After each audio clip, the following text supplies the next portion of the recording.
students, I am Dr. Lalita Yadav from Hari Science and Maths Academy as we are discussing the chapter comparing quantities to quantity 2. In that chapter, we already discussed the profit, loss and discount. The word problems based on these three topics, profit, loss and discount were already discussed. Today we are going to discuss the value added tax, that is VAT. What is VAT and why it is used? ये VAT क्या होता है और इसको हम use किस लिए करते हैं? देखो, गवर्नमेंट जो है, चाहे वो सेंट्रल गवर्नमेंट हो या स्टेट गवर्नमेंट हो, हमें बहुत सारी फैसिलिटीज जो है वो प्रोवाइड करती है. लाइक मेडिकल फैसिलिटीज प्रोवाइड करती है, रोड फैसिलिटीज प्रोवाइड करती है, ठीक है, तो डिस्पेंसरीज वगैरह प्रोवाइड करती है.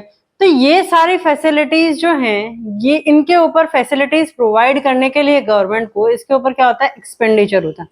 तो वो एक्सपेंडिचर गवर्नमेंट के पास एक्सपेंडिचर, देखो कोई भी पर्सन जो है वो एक्सपेंडिचर या खर्चा जब करेगा जब उसके पास पैसे होंगे. सिमिलर केस है विद गवर्नमेंट, ठीक है. गवर्नमेंट भी एक्सपेंडिचर तभी कर पाएगी जब उसके पास पैसा आएगा.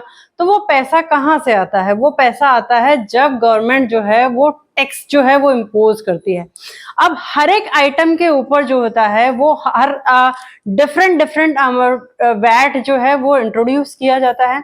और ये वैट जो है इसकी percentage from state to state भी वेरी करती है. सपोज करो एक ए स्टेट है, उसके ऊपर एक पर्टिकुलर आइटम बी में वो टैक्स लगा रहा, वैट लगा रहा है 8% का. सम अदर स्टेट है सी, वो उस सेम आइटम बी के ऊपर टैक्स लगा रहा है 6% का. So value added tax VAT जो होता है वो स्टेट टू स्टेट भी वेरी करता है एंड आइटम टू आइटम भी वेरी करता है. वैट जो है, this term is introduce nowadays, but before this VAT is introduced, this value added tax is named as sales tax.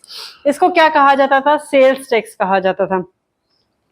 VAT जो है वो हमेशा कैलकुलेट किया जाता है सेलिंग प्राइस के ऊपर. अब इन केस अगर कोई आइटम के ऊपर, सपोज करो एक आइटम है वीसीआर है सपोज, ठीक है, उसके ऊपर जो है एक शॉपकीपर जो है वो आपको 10% डिस्काउंट दे रहा है और वीसीआर के ऊपर एक पर्टिकुलर स्टेट जो है वो 6% का टैक्स जो है वो इम्पोज कर रही है इलेक्ट्रॉनिक आइटम के ऊपर. सो कैसे कैलकुलेट होगा? सबसे पहले क्या किया जाता है, जो भी सेलिंग प्राइस है उसके ऊपर डिस्काउंट कैलकुलेट किया जाएगा. देन जो प्राइस आएगी उसके ऊपर वैट जो है वो इम्पोज किया जाएगा, वैट की परसेंटेज उसके ऊपर लगेगी. अब इन केस अगर कोई शॉपकीपर आपको डिस्काउंट ऑफर नहीं कर रहा तो उस केस में वैट जो है that is applied on marked price. वो मार्क्ड प्राइस पे अप्लाई होगा या फिर लिस्ट प्राइस के ऊपर अप्लाई होगा. अब इसके बेसिस के ऊपर हम क्या करते हैं, कुछ क्वेश्चन सॉल्व करने की कोशिश करते हैं. कुछ क्वेश्चंस के थ्रू मैं ये आपको समझाऊंगी कि वैल्यू एडेड टैक्स जो है वो हम किस तरीके से कैलकुलेट करते हैं. So here is your first question. So the first question is, George bought a VCR at a list price of 18,500. उसने, जॉर्ज ने जो है वो क्या किया, एक VCR को परचेज किया और उसके लिस्ट प्राइस जो थी that is 18,000. List price of VCR is nothing but rupees 18,500. It is given in the question.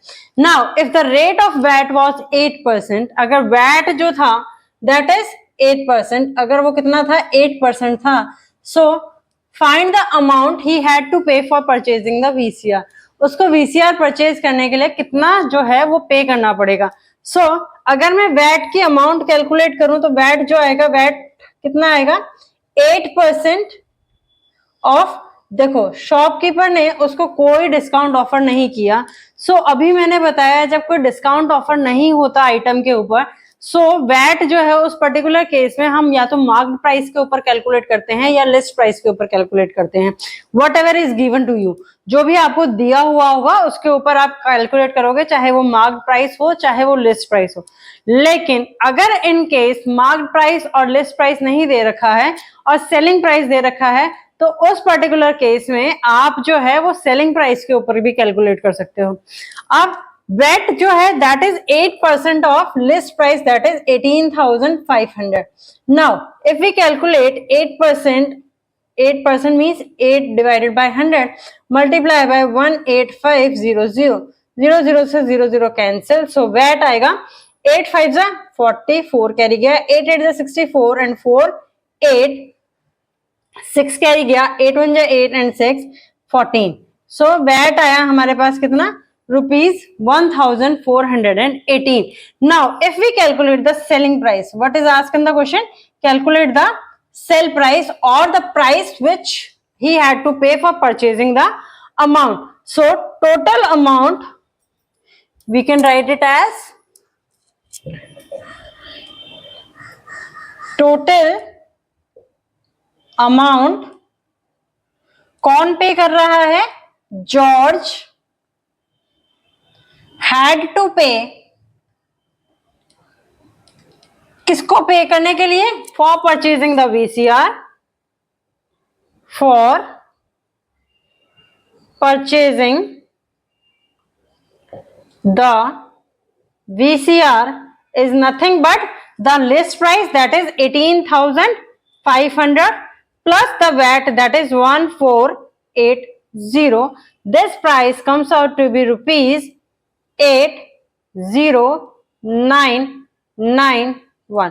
यानी कि उसको कितनी अमाउंट पे करनी पड़ेगी, 19,918 अमाउंट जो है वो पे करनी पड़ेगी आफ्टर द वैट। ठीक है, वैट के बाद अगर वैट अप्लीकेबल है तो उस पर्टिकुलर केस में अगर 8% का वैट जो है वो क्या है, जॉर्ज को पे करना पड़ रहा है वीसीआर के ऊपर, देन ही हैड टू पे the 19,980 rupees.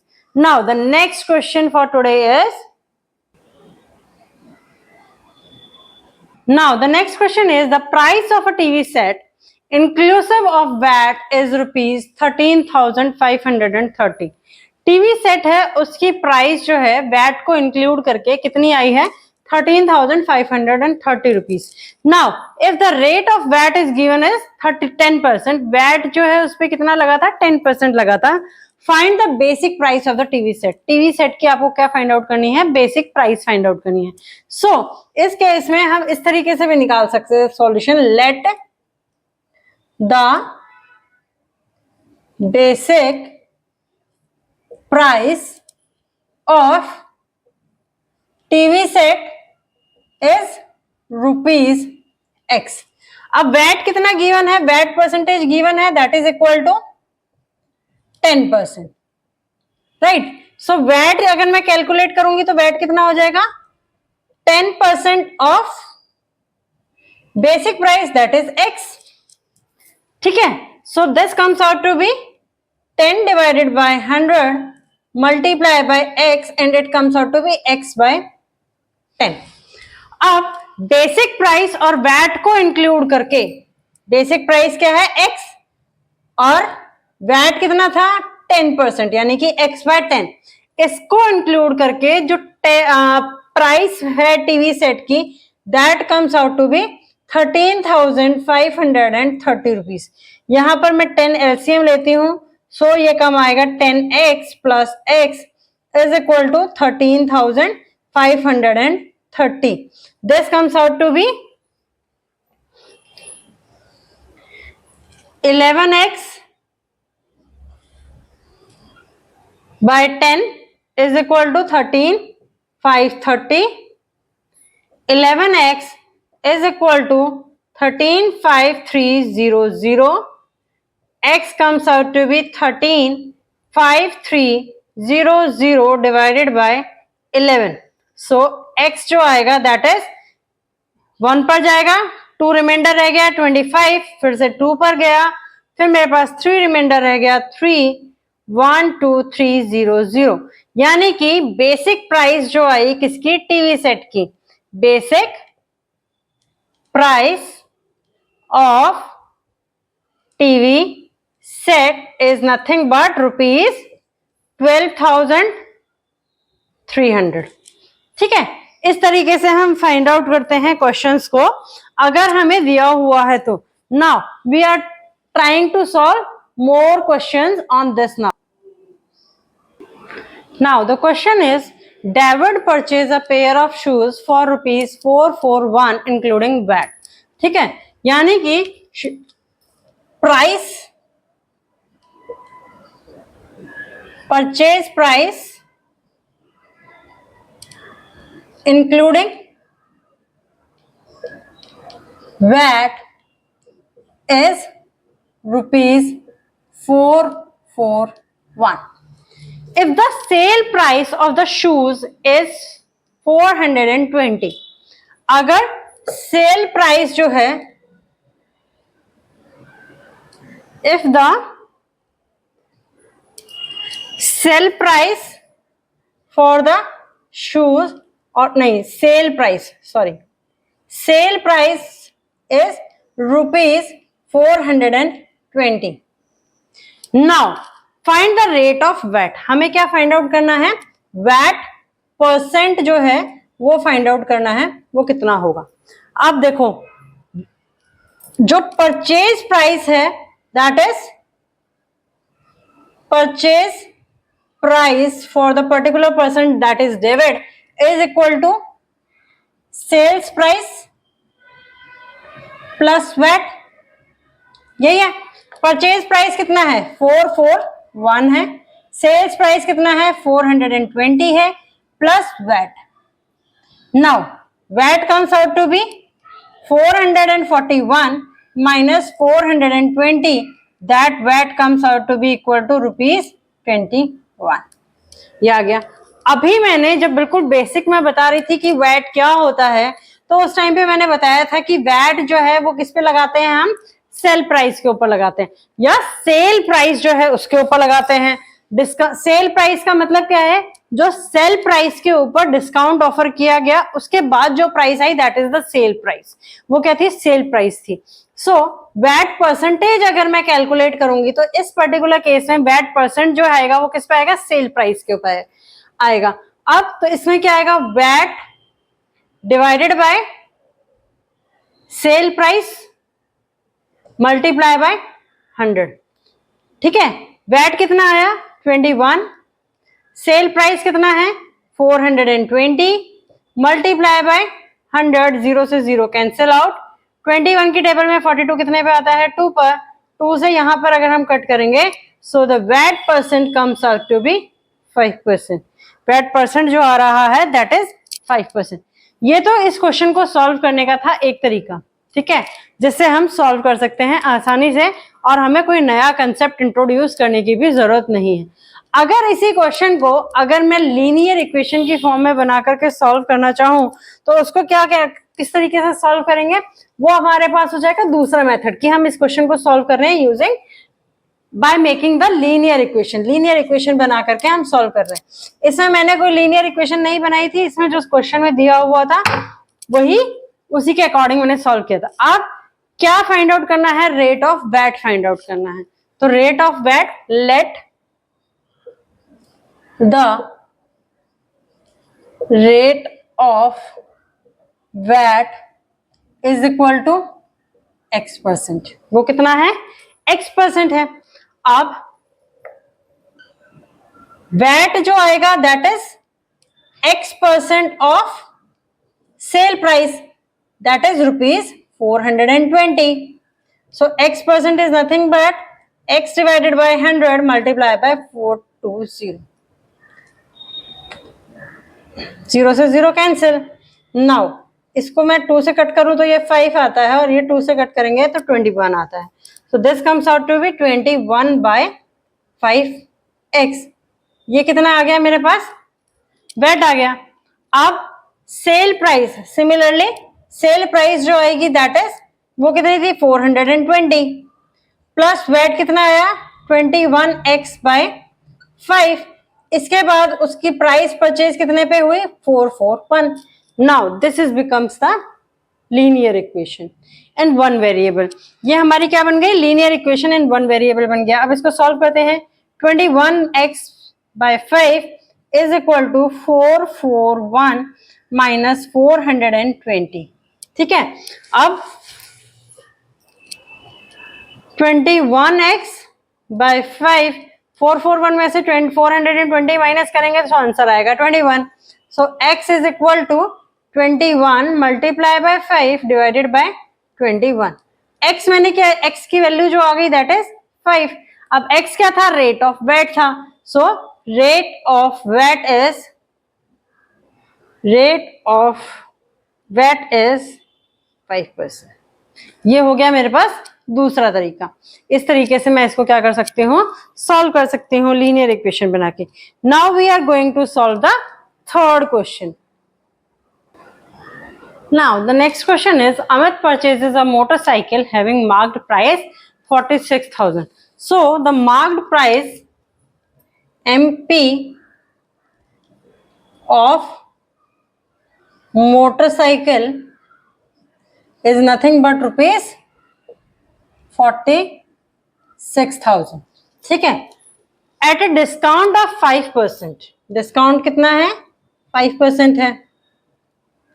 Discount is given as 5%. If the VAT is charged at the rate of 10%, VAT जो है वो कितना है, 10% है. Find the amount Amit has paid to purchase a motorcycle. हमें वो अमाउंट फाइंड आउट करनी है जो अमित पे करेगा इस मोटरसाइकिल को परचेज करने के लिए. अभी मैंने बिल्कुल स्टार्टिंग में बताया था, जब हमें क्वेश्चन के अंदर डिस्काउंट और वैट दोनों चीजें दी हो तो उस केस में हम क्या करते हैं, पहले जो है वो डिस्काउंट अप्लाई करते हैं. डिस्काउंट जब अप्लाई हो जाएगा उसके बाद जो प्राइस आएगी उसके ऊपर जो है वो वैट लगता है. So in this particular case VAT and discount both are given. So first we calculate the discount.